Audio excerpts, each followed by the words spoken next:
کہ فوجی عدالتوں کے نہیں، آزاد آئینی عدالتوں کے فیصلے ہی دنیا میں قبولیت کا درجہ پاتے ہیں۔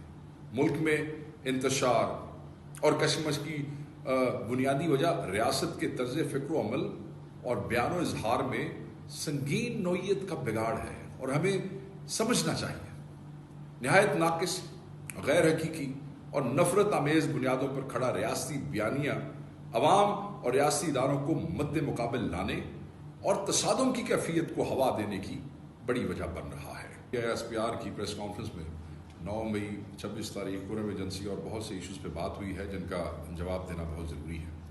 انصاف مکمل شفافیت کا متقاضی ہے اور ریاست روایتی طرز عمل سے بالا تر ہو کر انصاف کے قیام کی پابند ہے۔